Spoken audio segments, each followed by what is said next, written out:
And we work on these through a project that we call Internet for All, which I want to tell you about very briefly.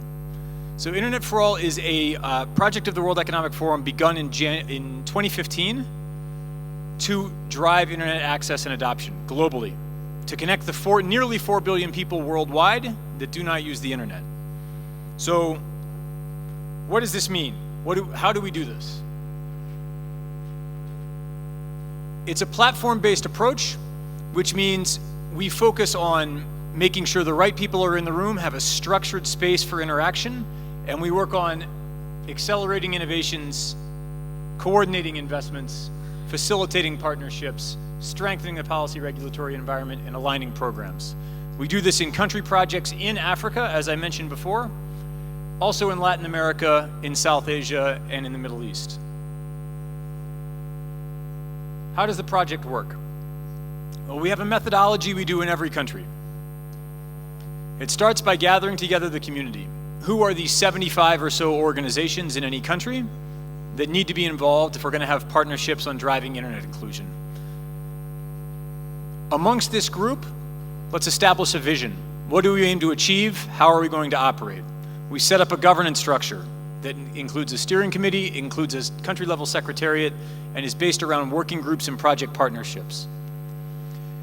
To create these working groups and project partnerships, we assess the landscape in brainstorming sessions like the one we're about to have. We develop partnerships, we plan for implementation, and we implement. We go forth from our structured meetings, work at the working group level, supported by a secretariat. Groups come back together at the end of a period of time, reconvene, talk about successes, what's worked well, what hasn't, and what are some new options we could explore. So in this way, we're iterating, constantly scaling, constantly reevaluating, and constantly coming up with new ideas. This is the approach. And in the last year since this project has been operating, it's achieved a fair number of successes. A few multi-stakeholder projects have been either developed or accelerated. So the Digital Ambassadors Project, partnership between Government of Rwanda, Digital Opportunity Trust, Mozilla, and I think a couple others, developed inside of the Internet for All platform, and you'll hear about it if you go to the Skills Breakout Group. Smart Village Project is a TIGO-initiated project that we're helping them to expand. You'll hear about that if you go talk about infrastructure. We've got several standing regional working groups in the Northern Corridor, and we have our meetings. Every time I go to a new meeting, I hear somebody tell me about a partnership that's been created as a result of attending one. So we have things like an innovation accelerator in Kampala. The agreement was reached at one of our meetings. We have a partnership between a mobile operator and a small solar provider that's putting 120 sites out in rural Rwanda. We've done some policy activities, and we have regular update meetings. We just had a ministerial this afternoon. So that's the Internet for All project. This is the framework, and I'm going to ask my colleague Patricia Russ to come explain it, and then explain how we're going to talk about these in breakout groups.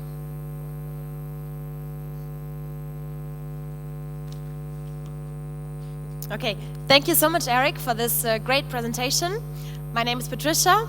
I also work for the World Economic Forum, and I will just guide you through the remainder of the session.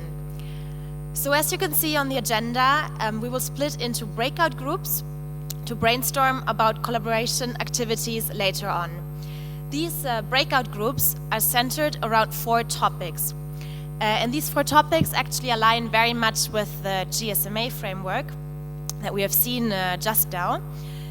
You see on the slide, there is 4 main topics.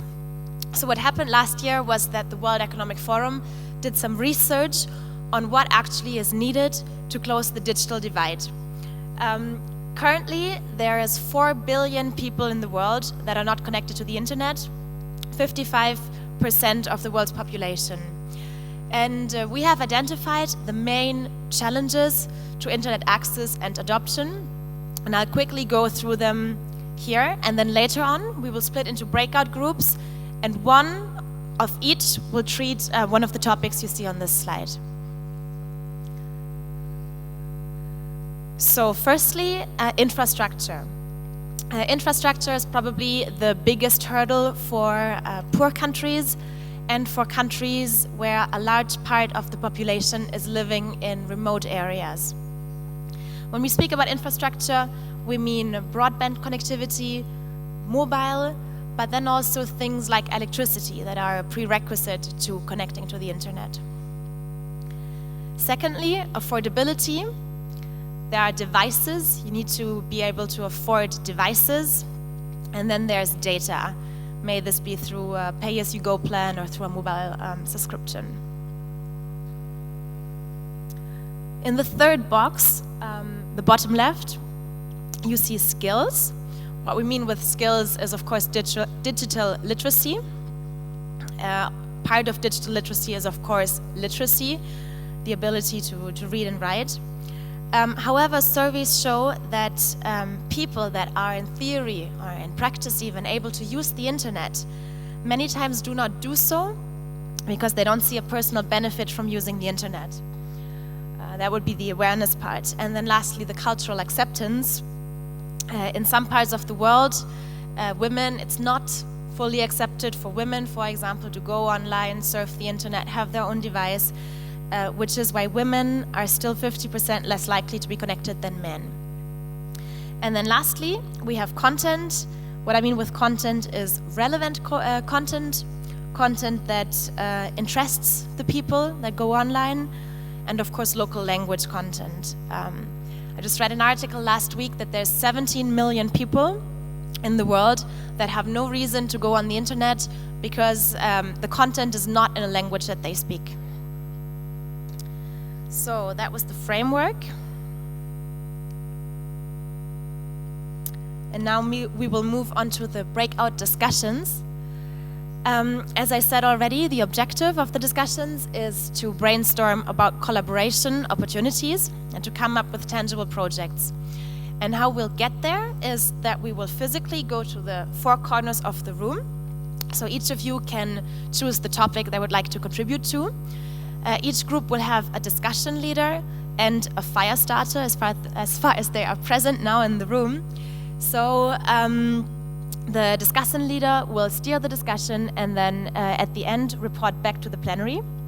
So sum up the discussion results. And fire starters, as we call them, will provide you an example of a project, an initiative that is affiliated with, or that might be affiliated with the Internet for All initiative, and that could, for example, be scaled or replicated in other countries, or that can simply inspire you.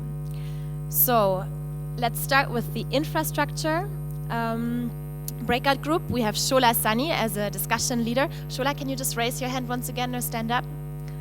So I suggest everybody who would like to join Shola will go over there to the flip chart. Affordability, we'll have Eleanor over here. Maybe, yeah. Why don't you take this one? Skills and awareness, Doreen from ITU. And then last but not least, we have the breakout session on content with Tracy McNeil from Babylon Rwanda. Tracy, there. So I think that leaves this flip chart over there for you. Okay? We have some questions prepared for you just to guide the discussions. First of them is, what are the principal characteristics of each of the barriers in Africa? And then later on, what opportunities are there for collaboration, for partnerships to overcome these? On this slide, it says the report back is at 5:30. It is almost 5:30. So I would say we have a 15 to 20 minute discussion and meet back here at 5:45. So I invite all of you to go to the corners of the room. Thank you and have fruitful discussions.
Thank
you.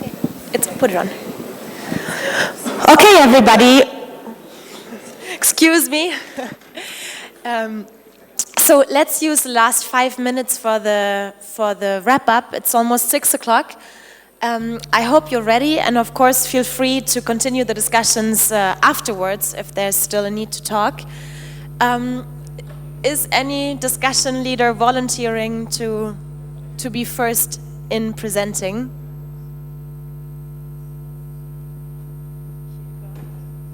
Let me just ask them. Yeah. Is this too loud? No, that's okay. Is this okay? the very small and select group in the corner here, we talked about content, and so we tried to answer the 2 questions that are still up on the screen there. In terms of content, we had a really interesting discussion about what's currently content is across sub-Saharan Africa and East Africa, and actually quite a lot of the content that is read most and used most is sometimes could be described as being quite distasteful. So actually what the discussion was around having meaningful content that people will use. And we talked about examples around agriculture, for instance, and also that the content that is there that governments are providing is just not interesting or engaging enough at the moment. So there was some stuff there that we could explore a bit further. In terms of the second question, which is around what opportunities there are for collaboration and partnership to overcome some of these barriers, there was a really strong feeling within the group that actually the government had a role to play in that. And we talked about some examples around television, where a government had got very involved and actually produced very good television and media programs which had local content, which were also educational. So obviously we're talking about internet and not media, but I think that there was a really strong sense about working with governments, and the governments had a role to do that.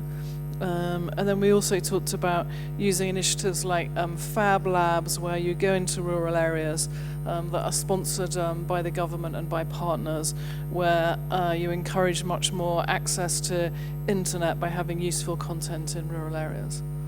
So I think my colleagues here, is that a reasonable summary? Okay, all right, thank you. Thank you so much, Tracy. I'll just go around to the next group, and then if there are any questions, we can maybe do them at the very end. Thanks, Patricia. So in our group here, we looked at infrastructure, and I think we focused a little bit more on identifying potential solutions rather than on the barriers regarding infrastructure, because we all admit there's a massive infrastructure gap standing in the way of connectivity, ubiquitous connectivity on the continent. So we had a look at about 6 of them.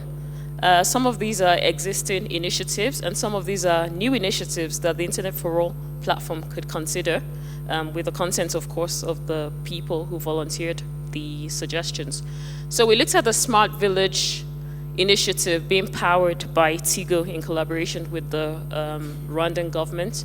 And the interesting thing about the model is that it addresses providing the connectivity infrastructure on a commercially sustainable basis, which we understand is the usual problem. The technology is not the problem for last mile connectivity, it's usually the economics of it. So this model looks at addressing that, and it's an inclusive model as well that looks at digital inclusion, the various sectors, health, education, agriculture, and also has a strong focus on financial inclusion, if I remember what Philip took us through. Then we also looked at a very interesting concept around a connectivity kiosk. That's how I've defined it. Tulip provided feedback on this initiative, which basically is a tamper-proof 4-day power kind of kiosk, which provides internet via touchscreen points in rural locations. So this is a project that Tulip, I think, is looking at scaling up, and also interested in partnering with Internet for All, the web platform, as well as with Smart Africa.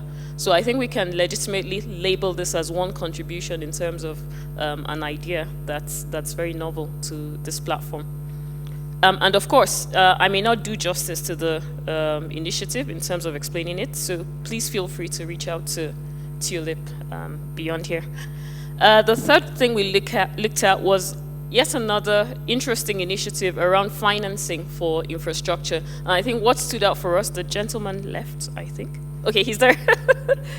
So what stood out from there is that we all understand, well, for the infrastructure providers, mobile network operators, and those who deploy connectivity infrastructure, the cost of capital is a huge problem. It's increasingly becoming a problem with fluctuations in exchange rates, interest rates.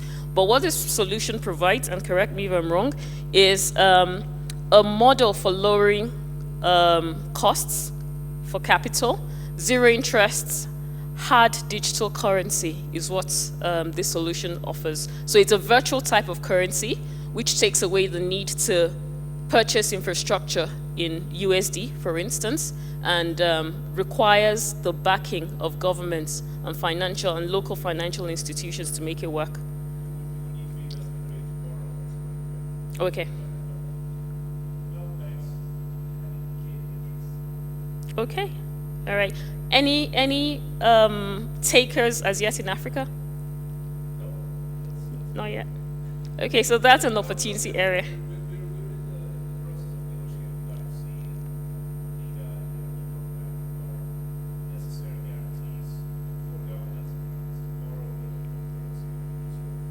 Eco-currency, yeah, that's the term. Okay. All right, thank you. The fourth thing we looked at was the Universal Service Fund and the potential for using the funds to address infrastructure gaps in a more effective and efficient way. We didn't come up with any specific solution around that, but we agreed that there's a need to deploy these funds more effectively to address the infrastructure barrier.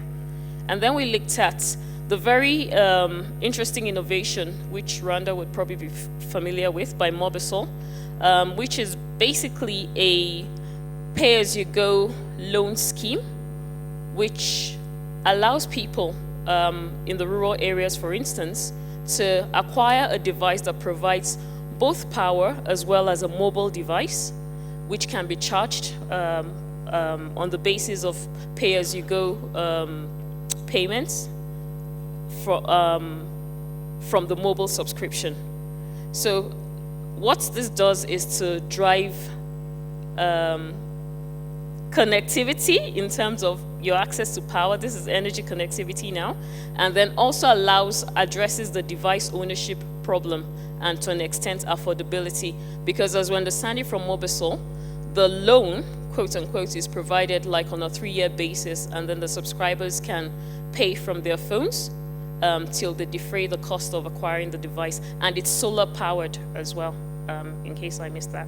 Yeah? Okay. And the last thing we looked at, which is arguably one of the most important factors, is the need for policy revision, because we agreed that within the current policy frameworks, policy as is cannot address or support these innovative ideas for addressing the infrastructure gap. So there's a need for, let's put it out there, there's a need for governments to take a leaf from what's happening in Rwanda and look at enabling frameworks and enabling policies which allow different innovations, different business models, no longer business as usual, but different ways of addressing what is really a massive infrastructure gap in Africa. So those are the 6 contributions from our group to address the infrastructure challenge. Thank you. Thank you so much, Shola. You do have some very, very interesting points on the board, on the flip chart, and we'll make sure to follow up. Thank you. Let me carry over the microphone. We have Doreen from the Skills Working Group. Thank you very much, and good evening, everyone. We had a small but very efficient and effective group, keeping in mind that in order to partake in the digital economy, everyone needs to have skills. And we've heard the references to the lack of skills throughout all of the sessions today. And so keeping in mind when we talk about lack of skills, we're talking about not only primary, secondary, university, and beyond. We're talking about teachers lacking skills, parents lacking skills, grandparents lacking skills. And also the challenge is once we acquire skills, how do we keep those skills fresh? And how can we be looking at programs that address lifelong learning? And what we see is that there's really a need to be addressing the education cycle We need ICT ministries to be talking to their ministries of education, and we really need to be tackling the whole way that the education systems are run today. We often felt that there was a problem of supply and demand, and sometimes we're focusing on one and not the other, but they're very much interrelated. We also talked a lot about content, we talked about infrastructure, and we talked about affordability, showing how all of these issues are very much interlinked. And I think that we concluded that we definitely need to be thinking big, as President Kagame challenged us this morning, but we have to be local. We need to keep the local context in mind. We need to be innovative, and we need to be multi-stakeholder. And what we learned in our group from Violeta was about the Digital Opportunity Trust Initiative and the Digital Ambassadors Program that's being rolled out in Rwanda, which is a great example of an initiative that could be scaled. It could be scaled in the Northern Corridor, and it could be scaled for Africa as a whole, where they're looking at targeting some 5 million citizens. They're looking at youth that don't necessarily have employment, and they would be trained, given an internship with a stipend, and then they would go back into their communities, give back, and start to teach those skills in their local communities. So we think that's an encouraging initiative that could be scaled. And we also heard about the eSkills for Girls program that was recognized in the G20 work. And that's another initiative that could also be potentially scaled. And one of the colleagues was referring as well to an initiative that SAP runs, their Coding Week that they run throughout Africa, as another option that is something we could focus on and perhaps try to scale it through Internet for All and with other partners. Did I miss anything? Thank you. Thank you so much, Doreen. And I was actually part of this group for a short while, and it was so interesting that we found out that within the group, various organizations or partners are working together bilaterally on the same topic, but we're not working all together yet, right?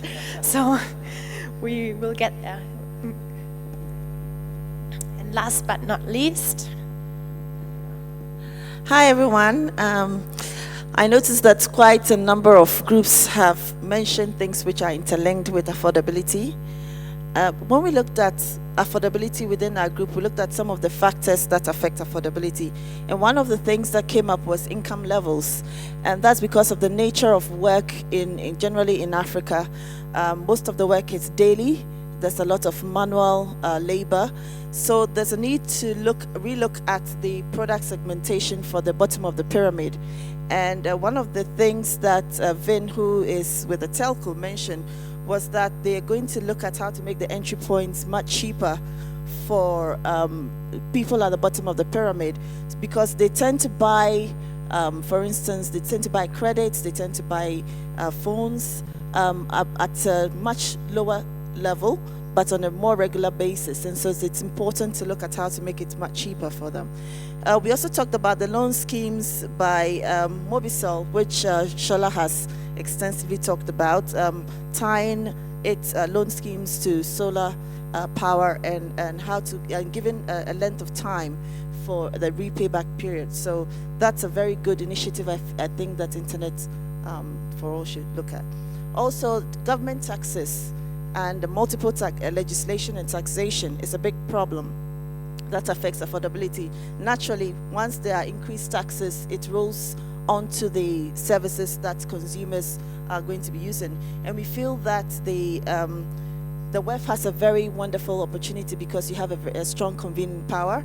You need to get, we need to get more buy-in from the executive level. So we noticed that generally ICT ministers do understand the issues of affordability, but when you go to the finance minister, it's a different story because he needs to balance his books and he needs to find money for the kitty. So it's important that someone higher up is able to rein everyone in. And we feel that if it's at the executive level, at the president's level, or at the vice president's level, that can be something that, so it's a model that can be looked at to get more buy-in from all players. Also, we looked at, there's also the issue of digital literacy and awareness, which ties in with what they talked about, that generally because people are not aware of the use of the internet, also generally they're not familiar with what they can do with, for instance, the phones, with the handsets and other end user devices. You have lower volumes. So once we have, and lower volumes generally means that, the unit cost per services tends to go up. So we feel that if there can be increased education, for instance, using universal service funds, just digital literacy programs using universal service funds, that's an opportunity that we can look at. And then finally, we talked about adopting the 1-for-2 affordability targets, which A4AI has been looking at. We think that there are possible partnerships that we can work with with internet for us to be able to achieve affordability across board. Did I leave anything out? Good? Okay. Thank you so much, Eleanor. And I think you showed in a beautiful way how all the 4 topics or themes are actually interrelated or linked together. So thank you very much, everybody, for the great discussions and for staying with us until 6 p.m. I'm going to hand over to Eric for some closing remarks. Okay, thank you very much, Patricia, for doing a great job moderating. And I'm really not going to say very much because I'm standing between you and cocktails. So thank you to everybody for participating. I think we had some actually really good ideas come out of this. I was taking very extensive notes, and so we will follow up. And I hope that all of you will continue to be involved in the country-level Internet for All activities in the country where you come from. If the country doesn't have one, talk to me, and maybe we can go get the government to help sponsor one. So thank you very much, and good evening and good conference.